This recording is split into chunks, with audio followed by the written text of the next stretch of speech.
Les filles, il faut vraiment que je vous dise un petit coup de gueule là. C'est quoi votre délire avec la difficulté de demander de l'argent pour en échange de ce que vous faites en fait? Il est où le problème? Tu sais, si t'avais juste envie de t'investir dans une cause, t'aurais pu être bénévole dans une asso. Si t'as décidé de te mettre à ton compte, de peut-être quitter ton boulot pour faire ce que tu fais, bah en fait c'est pour gagner de l'argent, tu vois. Donc là, je ne comprends pas comment est-ce qu'on peut se complaire comme ça dans des discours intérieurs de oh, mais c'est mal en fait, parce que moi je dis que je veux aider les gens, mais en fait je demande de l'argent pour ça. Oh, en fait, je suis trop une hypocrite et tout. Non mais les meufs, soit vous avez une entreprise, soit vous faites du bénévolat dans une asso et vous gardez votre salaire de salarié à côté. Donc ceci étant dit, et je l'ai dit avec beaucoup d'amour, même si peut-être vous l'avez pas entendu. Tout à l'heure, dans les BBF, il y a une des solopreneuses de mon mastermind qui dit qu'à chaque fois que quelqu'un lui dit « Oh, j'aimerais trop travailler avec toi », elle prend le compliment, mais elle propose rien.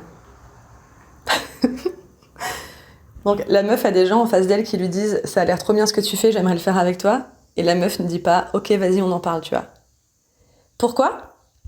Parce qu'elle n'a pas de page de vente, parce qu'elle n'a pas d'offre, parce qu'elle n'a pas de page de paiement avec une séquence mail automatique, parce qu'en fait elle déteste tout ça, elle ne sait pas le faire, elle l'a jamais fait, et ça la saoule d'avance en fait de le faire, et du coup elle se dit ben les gens ils vont croire que vu que j'ai pas tout ça, en fait je suis pas une vraie professionnelle. Sauf que la meuf elle est coach, donc en fait elle a juste besoin de sa posture de coach quoi. On s'en fout qu'elle nous envoie un espace Notion, une page de vente ou des PDF de travail, tu vois. Genre, c'est pas ça que les gens ils veulent quand ils ont quelqu'un en face d'eux et qui leur dit j'aime ta personnalité, je te fais confiance, j'ai envie de travailler avec toi. Donc je lui ai demandé quel est le bénéfice caché de continuer à te dire ah mais c'est qu'en fait je peux pas vendre mon service tant que j'ai pas ci et ça et ci et ça, un joli paquet cadeau comme elle dit.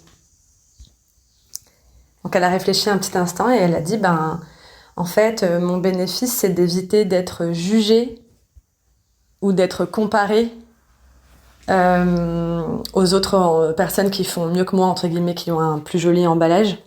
Et c'est éviter d'être jugée quoi par les gens qui pourraient dire ah mais en fait j'ai cru que c'était une pro mais en fait c'est pas une pro. Donc ça c'est une des peurs qui nous font nous auto-saboter. Bienvenue dans le monde de l'entrepreneuriat.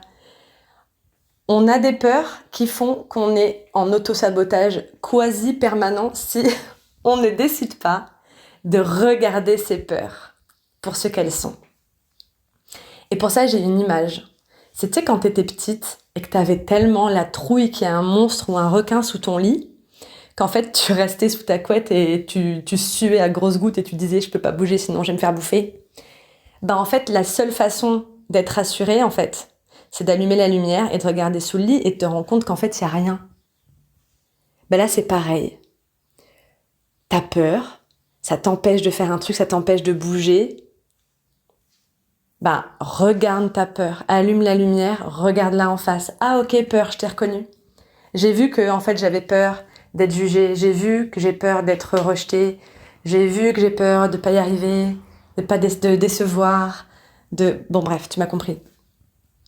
Ok, je t'ai vu. Tu fais partie du voyage, mais c'est pas toi qui conduis. Ta peur fait partie du voyage, mais c'est pas elle qui conduit. Donc regarde ta peur en face et décide. Est-ce que je laisse cette peur décider de l'avenir de mon entreprise, de l'avenir de mon bien-être, de mon épanouissement, de mon sentiment d'accomplissement et de reconnaissance ? Ou est-ce que je lui mets la lumière dans la gueule et je dis « Ah mais en fait, t'es pas si dangereuse que ça » et je passe à l'action ? Parce que juste pour rappel, en fait, et ça fait le lien avec ce que je disais au tout début, c'est la peur qui t'empêche de faire de l'argent. Et si t'as créé une entreprise, si tu t'es mise à ton compte, c'est pour faire de l'argent, que tu le veuilles ou non. Sinon, trouve un boulot salarié et investis-toi dans une cause qui sert le même pourquoi que ce pourquoi tu t'es lancé à ton compte. Je te laisse méditer là-dessus parce que j'ai l'impression que cette phrase est un peu alambiquée, mais je suis sûre que tu as compris l'idée. Je te mets juste en dessous de cette note vocale le lien vers la page de liste d'attente de mon mastermind des BBF, les Best Business Friends. La prochaine promo démarre fin septembre, début octobre.